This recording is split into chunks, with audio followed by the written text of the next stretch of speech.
A Giants podcast for Giants fans By Giants fans. It's Shaun Morash and Paul Dottino. Down the sideline, into the end zone. Touchdown, Giants! From the offseason through the wins and the losses, it's time to take one Giant step. Preseason week number 1 is upon us. Welcome into One Giant Step. Remember, you can download this free on the Audacy app and everywhere podcasts are available. There are very few Giants fans I trust to lean on in my circle. One of them happens to be Jay Berman, former colleague of mine at CBS Sports Radio, now with the Sports Grid, and diehard Giant fan like me. So much so that we've traveled enough to Giants road games. We've shared hotel rooms. He may or may not have even seen me nude. His name is Jay Berman, and I bring him in now. Jay, hello, buddy. I can't believe another football season is here, and I can't believe the Giants and Lions face each other tomorrow night. And I'll tell you why it's weird, because I am not a fan of joint practices. That's asking for injuries that I always try to dodge in preseason. But luckily, those practices are over, and we can focus on the game now. Yeah, so I want to get into a lot of expectations and pick your brain on this and the thoughts on the preseason and playing. But let's just start right there, because that's the freshest Giant news is the 2 joint practices. Obviously, I wasn't there. I was at practice last Friday. I will be at training camp again on Monday as we do the Evan and Tiki show from camp on Monday. But the joint practices, first of all, first day, you see a lot of bad Daniel Jones numbers, but it also involves Evan Neal out with a concussion, Matt Peart getting torn up. Day number 2, Daniel Jones apparently carved up the Lions defense. I am stuck between a rock and a hard place. I understand not to overreact, but that's all anybody does when they start facing defenses where they aren't. Where are you at after these joint practices with your Daniel Jones expectations? Well, it's funny. As I said to you just before, I hate joint practices. You're asking for injuries there. Now, as far as Daniel Jones, it's really hard to tell from practices, especially practices that we don't see, with the exception of, highlights and videos and stuff like that. But I will say this, the Giants are favored somehow. They're laying 3 to the Lions, which I'm not quite sure Tyrod makes Taylor, any sense. baby. I know. And I understand what the first preseason game means for basically every team. But still, this is a Lions home game coming off a pretty impressive season. Take the points. Look at Jay right off the Sports Grid giving you the lines for the preseason game. I do love that. Now, the Giants through camp, I think if you're going to be a negative Giant detractor, it's not about the additions like Darren Waller or Bobby Okereke. It's about the holes. And generally speaking, when you have this many open competitions for starting jobs, I can understand the holes, namely nickel corner.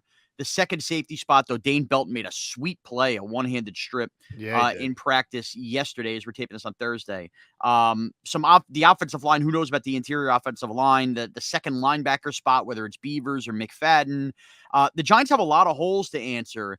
And as far as playing starters in the preseason, I kind of like the idea of at some point seeing the quarterback and the starting offense out there, but I understand it shouldn't be out there all 3 weeks. I barely think anybody should play. But, Jay, I don't know where you fall on this. I think all of these open competitions in camp, including the nickel corner, which feels like a disaster, these guys should all be playing in the preseason. Nobody's earned the right, if you haven't earned a starting job, not to play in the preseason. Yeah, it's funny, too. The Giants have a brutal schedule coming up this year, especially in the beginning with the Cowboys, Cardinals, Niners, Seahawks, Dolphins, Bills. It doesn't feel like there's a gimme, and I understand there's Arizona. no gimmies. Well, that's true, but that's a road game, and that's right. That's a far trip. But I was going to say the Commanders in week 7. Now, I have no idea what the Commanders are going to be this year. But the point is that's a brutal start to the schedule.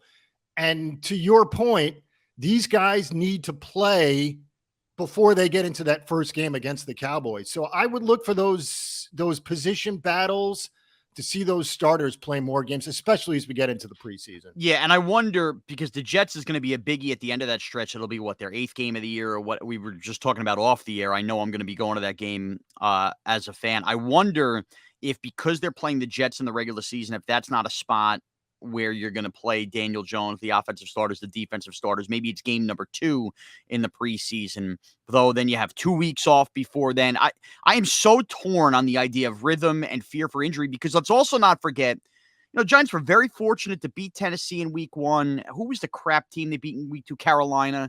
that schedule fell in favor to your point about the harder schedule to start the year. They lost Kayvon Thibodeau playing him in the preseason last year. Azeez Ojulari got hurt in practice. So they had injuries get spearheaded that could have derailed the season early. And looking back at the Thibodeau injury, is that something I really want to experience again this year? No, absolutely not. And I understand why there's position battles. And that's essentially the essence of preseason, is to find the position battles and find the starters, really, especially in games 2 and 3. So I expect those guys to play. Now, I don't like it. I just don't like it. And I'd rather give guys shots that aren't playing too much in the preseason in week 1 and see where it goes from there. I will say this. We've seen plenty of marathons in the NFL. So just because guys struggle in weeks 1, 2, 3, 4 doesn't necessarily mean they're going to struggle late in the season. We've seen guys improve. The Giants got better in the second half of the season. Of course. A lot of guys on the team did. Absolutely. And I expect that to happen again. But as you pointed out, there are some, we'll call them position battles, but holes, if you will, that the Giants need to get better on. I'm just not so sure that you can do that against the Panthers and Jets in the next couple of weeks. I'm not sure I see it. Okay, so on the Evan and Tiki show on WFAN, which you could also download free on the Audacy app in podcastable form, it was me and Tommy Lugaro on Wednesday's show. And off of Hard Knocks, we did the biggest concern about the Jets, mine being Robert Saleh. Some callers called in with the offensive line. Apparently, if you bring up any kind of concern, you're labeled a hater. We're sane people over here as Giant fans. We can acknowledge when, even if you think a team is good, you have a concern. What is your biggest concern about the Giants entering the 2023 season? I know this seems sort of repetitive, but I will say the schedule. And I'd like to move away from players, because you never know. Yeah, you never know who's going to get hurt, who's going to step up. I mean, Victor Cruz, perfect example. And I think that there's always room for guys like that. But to me, the biggest concern is the schedule. I'm looking at it right now. Cardinals, 49ers. I know you don't think the Cardinals are great, but Cardinals, 49ers in back-to-back weeks, and they're staying out there, correct? Yes, because it's a Thursday night game with the Niners. Okay. So and by the way, Brock Purdy is starting the year. There was some thought that, who the heck knew who was going to be playing quarterback for the Niners. But Right. And so that's Cardinals, Niners back-to-back out west. The Dolphins and Bills back-to-back 2 weeks later. It's brutal. It's a brutal start. And I think if it's, we played this ridiculous game about getting through 6 games at 3-3 or 4-2. Well, it is true, though. You want to stash some wins in the pocket early to save yourself later on. And it mattered for the Giants last year. It absolutely did. But we've seen slow starts. We've seen 2 weeks in 2007 against Brett Favre and the Packers in week 2, I believe it was it not? Yeah, when they got killed. Yeah, they got killed. And we all said they don't have anywhere close to a playoff defense. And look what happened. Yeah. I've gone back and forth with the schedule, because when I was at camp, a lot of the beat reporters kept bringing up the schedule too. And I get it. It's definitely harder than last year. But there's 2 things I look at. When I look at the schedule as a whole, and I get what you mean about starting slow and let's see what goes on. Prior to last season, and I think the Commanders or Lions would have been, probably the Lions would have been the team that would have done this. Prior to last season, we had gone 5 straight years in the NFL with a team that started 3-6 made the playoffs. So it's not necessarily a death blow.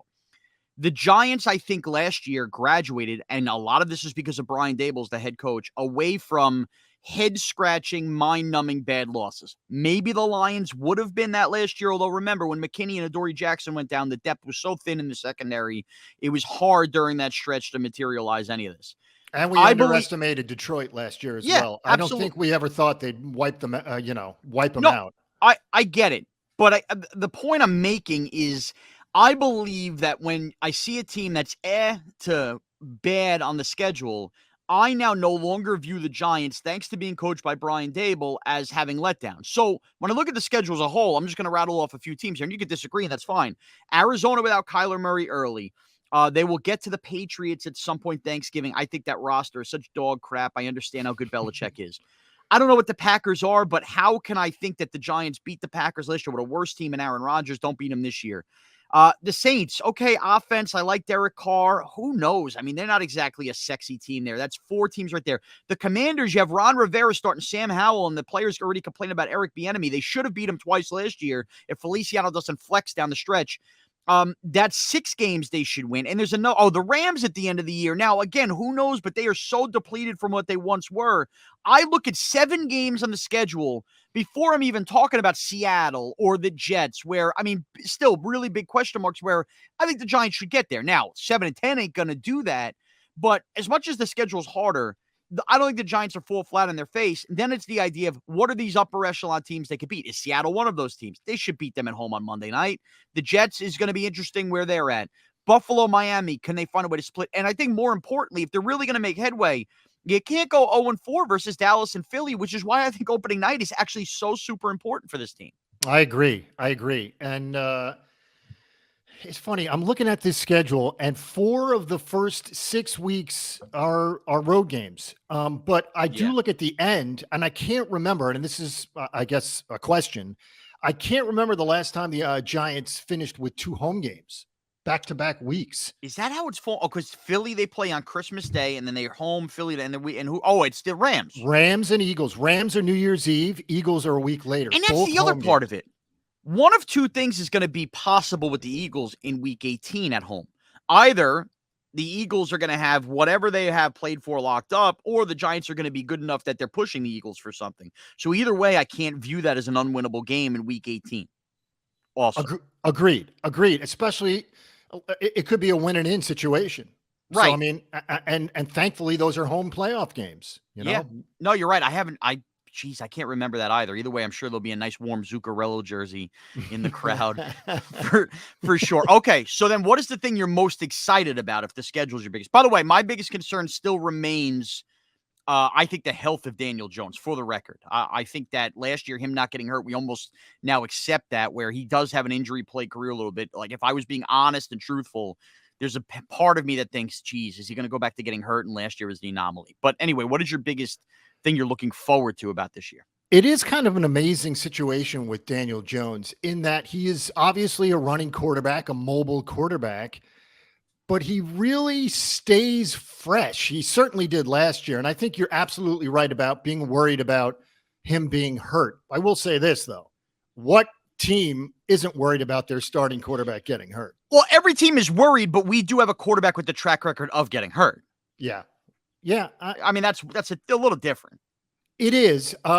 For some reason, I had not thought about Daniel Jones' injury situations until you brought it up. I really hadn't. Because we escaped it. It you're didn't right. exist. That's And maybe the it point. won't exist going forward, but in the back of my mind, I still remember that he got banged up a bunch in the years prior. Especially running. Yes. It is amazing for a big runner. I mean, now he's mobile and he's quick left to right, but is he really speedy? I mean, he's not a runner. He's not a speedy guy. Yeah. No, I completely get it, but that is my concern. Wait, that's one of those. Did we even get goes the with thing that. you're looking forward to the most out of that, or did we just go back to Daniel Jones? Well, you brought up Daniel Jones, and it's funny because I really hadn't thought about him getting hurt. But I mean, how much trust do we have in Tyrod Taylor when you're starting quarterback that you just gave $150 million to or whatever? If he goes down, the Giants are sunk. They are. But this is the difference, though. Tyrod Taylor, I think, is okay, depending on where the schedule stretches.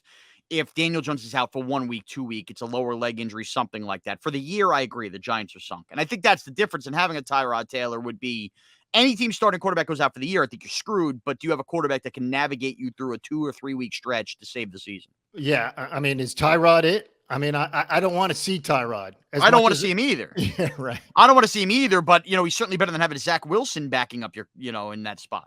Yeah. Yeah. And it's funny, just on a side note, we talked about Zach Wilson before we came on the air. And I'll just say this, Zach Wilson, for some reason, is getting tons of pub and tons of, I don't know, excitement for the preseason for 2 or 3 games. Oh, the Jets have the extra game, right? Because they play. Yeah, that's why they played the Hall of Fame game. Right. I'll say this, not to go on a tangent. I'm sure there's plenty of Giant fans listening that do have a care for the Jets because they are in New York.